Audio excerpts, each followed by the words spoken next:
पहलगाम हल्ला करून भारतीय आत्म्यावरच हल्ला करण्याचं दुस्साहस करणाऱ्या दहशतवाद्यांना जोरदार दणका मिळेल, कल्पनाही करता येणार नाही अशी शिक्षा दहशतवाद्यांना देण्यात येईल असं पंतप्रधान मोदींनी आज ठणकावलंय। बिहारच्या मधुबनी इथं सभेत बोलताना पंतप्रधान मोदींनी ही गर्जना केली। दहशतवाद्यांची उरली सुरली आश्रयस्थानही नष्ट करण्याची वेळ आली आहे असंही मोदी म्हणाले।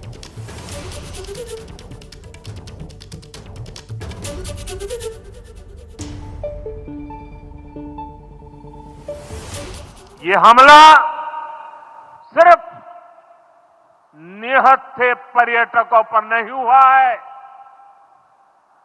देश के दुश्मनों ने भारत की आत्मा पर हमला करने का दुस्साहस किया है।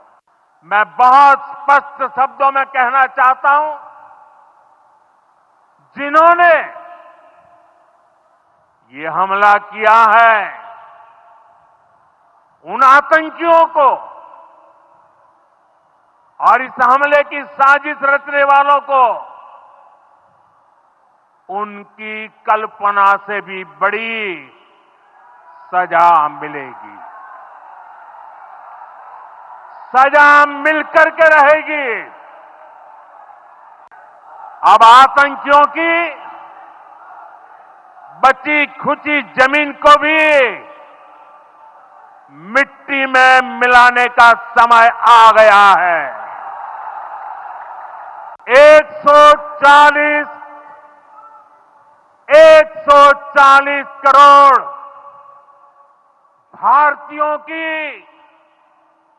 इच्छा शक्ति अब आतंकी आकाओं की कमर तोड़ कर रहेगी।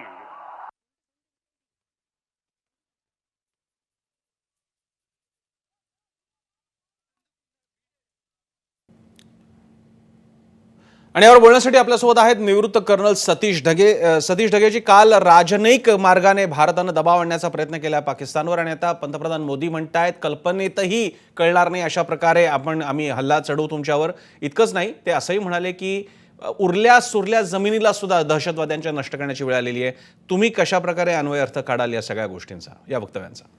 नक्कीच पहलगाम हल्ला झाल्यानंतर संपूर्ण भारतामध्ये प्रत्येक भारतीयामध्ये जे आहे चीड निर्माण करणारी भावना निर्माण झालेली आहे आणि या जनभावनेचा आदर करून आणि एकूणच भारताच्या सुरक्षिततेचा विचार करून भारताला होल ऑफ नेशन अप्रोच म्हणजेच जे जे वेगवेगळ्या प्रकारचे ऑप्शन्स आपल्याजवळ उपलब्ध आहेत त्या ऑप्शन्सचा वापर करून भारताची सुरक्षितता मजबूत करणं, या दहशतवादापासून भारताचा एक प्रकारे सुरक्षित करणे हे आवश्यक आहे। आणि त्या अनुषंगानं नॉन कायनेटिक ऑप्शन म्हणजे थोडक्यात मिलिटरी ऑप्शन सोडून बाकी ज्या गोष्टी करता येतील त्याविषयी जी आहे घोषणा सीसीएसच्या मीटिंग नंतर केली होती। आज पहलगाम हल्ल्यानंतरचा पहिला एक प्रकारे अधिकृत पब्लिक मीटिंग भाषण प्रधानमंत्री नरेंद्र मोदी यांचं त्या ठिकाणी झालं आणि त्यांनी बिलकुल ठणकावून, आता तुम्ही त्या ठिकाणी जी क्लिप सुद्धा दाखवली, बिलकुल ठणकावून त्या भाषणामध्ये संपूर्ण भारतीयांना एक प्रकारे आश्वस्त करण्याचं काम केलं। आणि एवढंच नाही, बिहारमध्ये हे हिंदीमध्ये भाषण चालत असताना त्यांनी पॉज घेऊन इंग्लिशमध्ये हीच गोष्ट सांगितली। म्हणजेच याच्या माध्यमातून संपूर्ण जगाला मेसेज देण्याचा, अशा प्रकारची पोस्चरिंग घेण्याचा हा प्रकार त्या ठिकाणी दिसतोय, पहिली गोष्ट। दुसरी गोष्ट, कायनेटिक ऑपरेशन म्हणजे थोडक्यात मिलिटरी किंवा आर्म्ड फोर्सेसच्या माध्यमातून जे वेगवेगळे विकल्प 100% येणाऱ्या काळामध्ये त्या ठिकाणी येतील ते काही पत्रकार परिषदेच्या माध्यमातून आणि भाषणाच्या माध्यमातून सांगायचे नसतात आणि त्याचे परिणाम येणाऱ्या काळामध्ये दिसतील अशी प्रत्येक भारतीयाची अपेक्षा आहे आणि नरेंद्र मोदी सरकारकडून ती एक प्रकारची अपेक्षा सुद्धा आहे, त्यांचं नेतृत्व सुद्धा तसं त्या ठिकाणी। तर मग ही अशा प्रकारची ऍक्शन त्या ठिकाणी झाली तर जगाकडून, इंटरनॅशनल ऑथॉरिटीज कडून, वेगवेगळ्या देशाच्या हेड्स कडून, त्यांच्या राष्ट्रपती प्रधानमंत्र्यांकडून जे आहे विरोध होऊ नये किंवा त्यांना सुद्धा जे आहे एक प्रकारे या सगळ्या गोष्टींची जी आहे पूर्वकल्पना द्यावी, या अनुषंगाने सुद्धा माझ्या मते जे आहे इंग्लिशमध्ये भाषणाची तीच गोष्ट इंग्लिशमध्ये सांगणं हा सुद्धा प्रकार त्यांनी त्या ठिकाणी केलेला असेल। माझ्या मते जनसामान्यांची भावना त्यांनी बोलून दाखवली। खऱ्या अर्थानं या शब्दांपेक्षा सुद्धा जे आहे ऍक्शन, डीड येणाऱ्या काळामध्ये काय होणार आहे याच्याकडे प्रत्येकाचं लक्ष आहे। आणि एक मला भीती सुद्धा आहे प्रसन्न, ती अशी की ज्यावेळेस हा मुद्दा तापलेला असतो, मीडिया असेल, बाकीचे सगळे राजकीय पक्ष असतील, प्रत्येक भारतीयाचं लक्ष त्या ठिकाणी असतं, पण काही दिवसानंतर हा मुद्दा ज्यावेळेस बाजूला सारला जाईल तर त्यानंतर जे आहे खरोखरच ही ऍक्शन त्या ठिकाणी होणार आहे का हे पाहणं आवश्यक आहे। आणि त्या ठिकाणी ऍज अ मीडिया तुमचा रोल, त्या ठिकाणी विरोधी पक्ष म्हणून राजकीय पक्षांचा जो आहे महत्वाचा रोल असणार आहे हो. की तुम्ही जी घोषणा केली होती किंवा जे काही करणं आवश्यक आहे त्याचा कालावधी आणि त्याचे जे इम्पॅक्ट काय येतील याची अकाउंटेबिलिटी कुठेतरी जी आहे या हो. राज्यकर्त्यांकडून घेण्याची जबाबदारी जी आहे सगळ्यांची आहे. लगेच आणखी एक प्रश्न असा की पंतप्रधान मोदींनी स्पष्टपणे म्हटलं की आतंकवादी दहशतवाद्यांची उरली सुरली जमीनही नष्ट करण्याची ही वेळ आहे. आता जमीन हा शब्द शब्दशः सुद्धा घेता येतो, म्हणजे कोणती जमीन, पीओकेतली जमीन, पाकिस्तानमधली जमीन असू शकते, किंवा जमीन याचा अर्थ त्यांचा बेस, मग तो बेस सायबर बेस असेल, त्यांचे आर्थिक नाड्या असतील की जिकडनं त्यांना पैशाची रसद पुरवली जात असेल, असा बेस कुठलाही असू शकतो, व्हर्च्युअल असू शकतो, तो अन्य प्रकारचा असू शकतो, मग तो जगभरात कुठेही पसरलेला असू शकतो. तुम्ही याच्यातून अर्थ कसा काढता एक्सपर्ट म्हणून? Bang on target. तुम्ही बिलकुल बरोबर सांगितलं की जमीन म्हणजे मुख्यतः पाकव्याप्त काश्मीर आणि तिथून असणारे टेररिस्ट लॉन्चिंग पॅड जे आहेत त्यावर ते जे आहे आपलं लक्ष त्या ठिकाणी असेलच असेल. पण खऱ्या अर्थानं या आतंकवादचा, या दहशतवादाचा मुख्यतः भारताशी संबंधित जो आका आहे तो आका म्हणजे पाकिस्तान, तो आका म्हणजे मुख्यतः पाकिस्तानचं लष्कर. मग पाकव्याप्त काश्मीर मधून हे जे टेररिस्ट लॉन्च पॅड आहेत, या वेगवेगळ्या टेररिस्ट ऑर्गनायझेशनचे जे म्होरके आहेत, जे कमांडर्स आहेत, जे वेगवेगळ्या ठिकाणी लपून ठेवलेले आहेत, लपून बसलेले आहेत आणि इनफॅक्ट त्यांना सपोर्ट हा GHQ कराचीचा सुद्धा त्या ठिकाणी आहे. माझ्या मते या कमांडर्सला हा त्या ठिकाणी जो आहे एक प्रकारचा इशारा आहे. पाकव्याप्त काश्मीर मधल्या टेररिस्ट लॉन्चिंग पॅडला उद्ध्वस्त करण्याचा हा इशारा आहे. पाक लष्कराला इशारा आहे. आणि तुम्ही जसं सांगितलं की याच्या पलीकडे जाऊन सुद्धा व्हर्च्युअल वर्ल्ड, टेररिस्ट फायनान्सिंग याच्याशी संबंधित जे जे घटक त्या ठिकाणी त्याच्याशी निगडीत आहेत त्या सगळ्यांना हा इशारा आहे. असाच याचा आपल्याला अन्वय त्या ठिकाणी काढता येईल. ढगेजी, आणखी दोन प्रश्न. एक तर भारताकडनं ज्या मेजर्स घोषित करण्यात आलेल्या आहेत त्यानंतर पाकिस्ताननं शिमला करारातून माघार घेत असल्याची बहुधा ती प्रक्रिया सुरू होणार आहे असं आज दिसतंय. त्यांची सुद्धा आज प्रेस कॉन्फरन्स आहे. दुसरा भाग म्हणजे सिंधू नदी वाटप करारातून भारत माघार घेत असताना किंवा त्या बाबतीतले सँक्शन्स आपण पाकिस्तानवर लावत असताना पाकिस्ताननं याला जोरदार प्रत्युत्तर देण्याचा प्रयत्न केला. आणि जेव्हा कधी अशा प्रकारे दोन देशांमधल्या नदी रिसोर्सेसच्या वाटपाचा मुद्दा येतो त्यावेळी दुसऱ्या देशाकडनं अनेकदा हल्ले करण्याचे सुद्धा प्रकार जगभरात बघायला आपल्याला मिळालेले आहेत. तुम्ही ही स्थिती कशा प्रकारे असेस कराल? इंडस वॉटर ट्रीटी एकूणच हा जर करार आपण त्या ठिकाणी पाहिला तर त्यात काही ग्रे एरियाज आहेत. ग्रे एरिया मधला एक भाग म्हणजे there is no exit clause. नेमका हा करार किती कालावधीसाठी आहे तेही त्या ठिकाणी मेन्शन नाही. नक्कीच पाक जो आहे या नंतर जे आहे एक प्रकारे आग पाखड करण्याचा प्रयत्न करेल. तो जो आहे या सगळ्या प्रक्रियेच्या माध्यमातून ICJ मध्ये सुद्धा जाण्याच्या, इंटरनॅशनल कोर्ट ऑफ जस्टिस मध्ये सुद्धा जाण्याचा प्रयत्न करेल. पण माझ्या मते टेक्निकली, लिगली त्यांचा स्टँड त्या ठिकाणी टिकणार नाही, पहिली गोष्ट.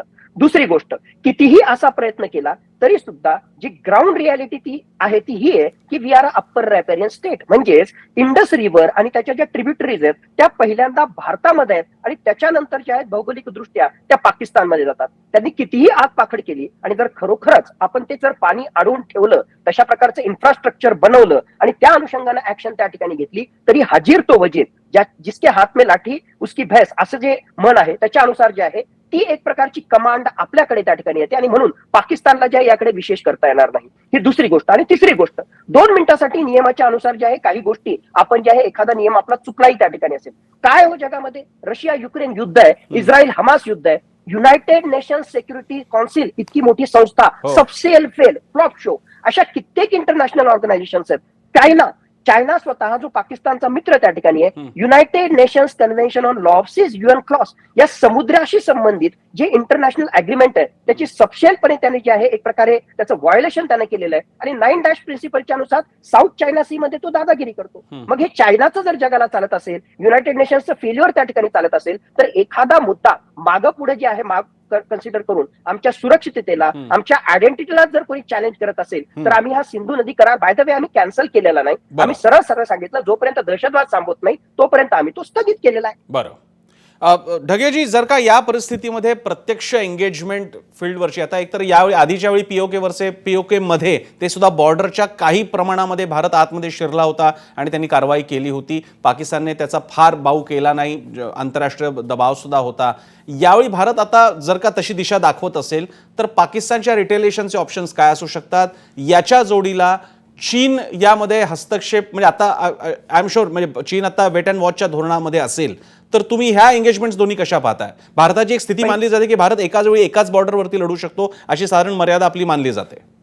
अतिशय महत्वाचा आणि योग्य त्या ठिकाणी प्रश्न. पहिली गोष्ट, ऑलरेडी पहलगाम हल्ल्यानंतर ज्या प्रकारे भारतानं भूमिका घेतलेली आहे आणि ज्या प्रकारे जनमानसामध्ये चीड आहे हे सगळं ओळखूनच जर लेटेस्ट न्यूज किंवा आताचे जे इनपुट्स आपण लक्षात घेतले तर 24 आणि 25 एप्रिलला ऑलरेडी पाकिस्ताननं नोटाम डिक्लेअर केलेलं आहे, म्हणजे नोटीस टू एअरमन, आणि त्याच्या माध्यमातून 480 किलोमीटरचं सरफेस टू सरफेस मिसाईल हे जे आहे टेस्टिंग पाकिस्तान त्या ठिकाणी करतोय. म्हणजेच एक प्रकारे पाकिस्तानच्या जनतेमध्ये विश्वास निर्माण करण्याचा प्रयत्न हा कुठेतरी अशा गोष्टीतून तो करतोय. आणि पाकिस्तानला खरोखरच भीती आहे की भारत जो आहे एक जबरदस्त अशा प्रकारचं एअर स्ट्राईक असेल, सर्जिकल स्ट्राईक असेल किंवा काहीतरी जे आहे लष्करी कारवाई आज ना उद्या करेल, त्याच्यासाठी त्याची तयारी असेल. एक गोष्ट. दुसरी गोष्ट, त्या पॉईंट ऑफ व्ह्यू जे आहे ऑलरेडी पाकिस्तानचं लष्कर जे आहे ते हाय अलर्ट मोडवर त्या ठिकाणी असणारच आहे. त्यामुळे ज्यावेळेस ते हाय अलर्ट मोडवर असतं त्यावेळेस जे आहे अशा प्रकारचे सर्जिकल स्ट्राईक किंवा नॉन ऑप्शन्स आपल्याला वापरायचे त्या ठिकाणी नसतात. सरप्राईज हा सगळ्यात महत्वाचा फॅक्टर असतो कुठलीही मिलिटरी ऍक्शन घेण्यासाठी. तर नक्कीच भारताचं लष्कर त्यासाठी सक्षम आहे आणि योग्य वेळी काय 24 तासातच आणि 48 तासातच सर्जिकल स्ट्राईक केला पाहिजे किंवा एखादी मिलिटरी ऍक्शन घेतली पाहिजे असं बिलकुल त्या ठिकाणी नाही. इम्पॉर्टंट जे आहे ते आउटकम आहे आणि लॉंग टर्म साठी कशा प्रकारे हा आपला देशाच्या सुरक्षिततेचा प्रश्न आपल्याला सॉल्व्ह करता येईल हे आपलं पाहणं आवश्यक आहे. दुसरी महत्वाची गोष्ट, चायना येस वेट अँड वॉचच्या भूमिकेमध्ये, पण चायना हा खूप मोठा पार्टनर आहे, खूप मोठा साथीदार आहे पाकिस्तानला. आणि चायना जो आहे योग्य वेळी माझ्या मते पाकिस्तानला मदत करेल, ते यासाठी फक्त कारण चायना पाकिस्तान इकॉनॉमिक कॉरिडॉरच्या माध्यमातून जोपर्यंत आर्थिक हित चायनाचं पाकिस्तान सोबत जोडलं गेलेलं आहे तोपर्यंत तो पाकिस्तानला साथ देईल. एक गोष्ट. दुसरी गोष्ट, पाकिस्तानला साथ देतोय म्हणजे तो फक्त पाकिस्तानला मदत करत नाही, कारण अल्टिमेटली चायनाला जो आहे भारतासोबत सुद्धा त्या ठिकाणी जे आहे त्याच्याशी संबंधित मिलिटरी ऑब्जेक्टिव्ह हासिल करायचे. मग आपण पाकिस्तानचा मुकाबला तर करू, पण जसं तुम्ही राईटली पॉइंट आउट केलं, खरोखरच आमचं मिलिटरी प्रिपेअरनेस पश्चिमी सीमेवर पाकिस्तानची लढणं आणि त्याच वेळेस सायमल्टेनियसली चायनाशी लडाख आणि अरुणाचल प्रदेशमध्ये लढणं, या पॉइंट ऑफ व्ह्यूनं आमची एअर स्ट्राईक केपेबिलिटी आहे का, आमचं मिलिटरी त्या ठिकाणी समर्थ आहे का, ही आपल्याला एकदा जी आहे बाब एकदा चेक करावी लागेल. आणि या अनुषंगानं मिलिटरी प्लॅन्स बनवल्यानंतर, ऑपरेशन्स बनवल्यानंतर जे ऑलरेडी प्लॅन्स माझ्या मते आर्म फोर्सेसकडे असणार आहे त्याच्या अनुसार जे आहे खमकी भूमिका आणि ऍक्शन घेणं हे आपल्याला येणाऱ्या काळामध्ये दिसू शकेल. त्याची तयारी मात्र नक्कीच आपल्याला करावी लागेल. ढगेजी, एक अतिशय रोचक इंटरेस्टिंग बाब सध्या भारताला जिओ पॉलिटिकल अर्थानं बघायला मिळते. पाकिस्तानच्या एका बाजूला इराण आहे जो शिया बहुल देश आहे, पाकिस्तानशी त्याचे काही थेट चांगले संबंध नाही आहेत, आपले त्यांचे चांगले संबंध आहेत, चाबार बंदर आपण त्याच्यामध्ये इन्व्हेस्ट करतोय. अफगाणिस्तान जिथे तालिबान आहे, वस्तुतः लोकांना बघताना वाटेल की तालिबानवाले आहेत, एकेकाळी तर पाकिस्तान तालिबानांना मदत करत होता USSRच्या विरोधात वगैरे वगैरे. आता मात्र ते तालिबान आपल्यावरच्या या हल्ल्याचा निषेध करत आहे आणि त्यांची अफगाणिस्तानची पाकिस्तानची जुनी दुश्मनी आहे, कारण अमेरिकेला सगळा तळ वापरून देत पाकिस्तानमध्ये अफगाणिस्तानात घुसायचे सगळे प्रयत्न अमेरिकेचे झाले सफल, कारण पाकिस्तानमुळे. आता तालिबान अफगाणिस्तान या क्षणी ते शासक आहेत, इराण जे पाकिस्तान, या दोन्ही देश पाकिस्तानच्या थोडे विरोधात आहेत, आणि या बाजूला भारत. हा सगळा ट्रायंगल तुम्ही कसा पाहताय? उलट या सिच्युएशन मध्ये ज्या प्रकारचे जिओ पॉलिटिकल चेंजेस होतात यामध्ये सगळ्यात मोठा फायदा अमेरिका घेण्याची शक्यता आहे. आणि म्हणूनच तुम्ही जर पाहिलं असेल तर तालिबानच्या नेत्यांशी ऑलरेडी अमेरिकेची बातचीत त्या ठिकाणी सुरू झालेली आहे, कारण आतापर्यंत तालिबानच्या रूलला जगामध्ये ज्या मान्यता मिळाली नाही आणि अमेरिकेने तर बिलकुलच त्या ठिकाणी दिली नाही. पण या मान्यतेच्या माध्यमातून आता अमेरिका जो आहे तालिबानशी संबंध सुधारू शकतो. त्या बदल्यामध्ये $80 बिलियन वेपन्स जे ऑलरेडी अफगाणिस्तानमध्ये अमेरिका सोडून 3 वर्ष अगोदर गेला होता, ते $80 बिलियन हे तालिबानच्या तो हवाली करू शकतो. आणि त्याच्या बदल्यामध्ये तालिबानमध्ये आपला बेस म्हणजे अफगाणिस्तानमध्ये आपला बेस बनवून एक प्रकारे पाकिस्तान ज्याच्याकडे न्यूक्लिअर मिसाईल्स आहेत आणि हे न्यूक्लिअर आर्सेनल. मी तुम्हाला थोडंसं थांबवतोय, एका अपडेट साठी फक्त थांबवतोय, मी पुन्हा तुमच्याकडे येईन. एक बातमी अशी आहे, भारतीय नौदलाच्या INS सुरत कडून क्षेपणास्त्राची यशस्वी चाचणी घेण्यात आलेली आहे. चाचणीची दृश्य ABP माझावर आपण पाहणार आहोत. अरबी समुद्रात पाकिस्तानच्या युद्ध सरावाआधीच भारतानं आता क्षेपणास्त्र चाचणी सुद्धा केलेली आहे. या अशा कवायती, अशा प्रकारच्या चाचण्या हे एक प्रकारे लष्कर, नौदल, वायुदल यांच्या प्रिपेअर्डनेस म्हणजे तयारीला वाव देणं आणि त्यांना सज्जतेच्या देणं याची पूर्वतयारी मानली जाते. या चाचणीची दृश्य ABP माझावर.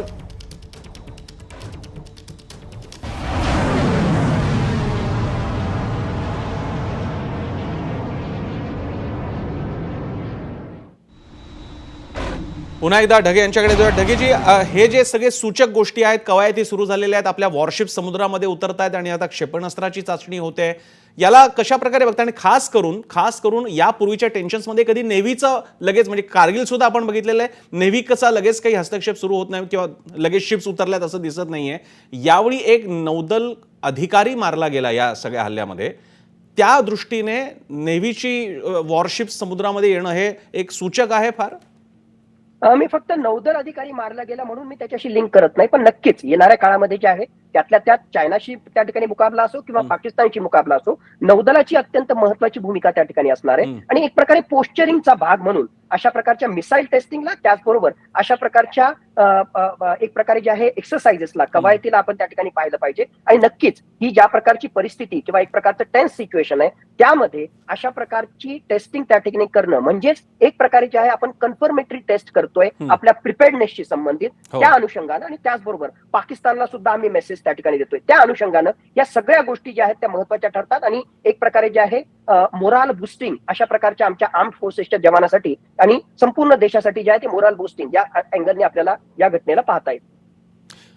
ढगेजी, तुम्ही आपल्यासोबत राहा. ब्रेक नंतर आणखी एक महत्त्वाचा प्रश्न विचारायचा आहे, तो म्हणजे युद्धाच्या अनेक महत्त्वाच्या नियमांपैकी एक म्हणजे दुसऱ्याच्या भूमीवर, शत्रूच्या भूमीवर युद्ध लढावं. कारगिलचं युद्ध दुर्दैवाने स्वतःच्याच भूमीत भारताला लढावं लागलं, माणसं गमवावी लागली. यावेळी तशीच परिस्थिती आली तर भूमीची निश्चिती कशी होईल? एबीपी माझा, उघडा डोळे बघा नीट.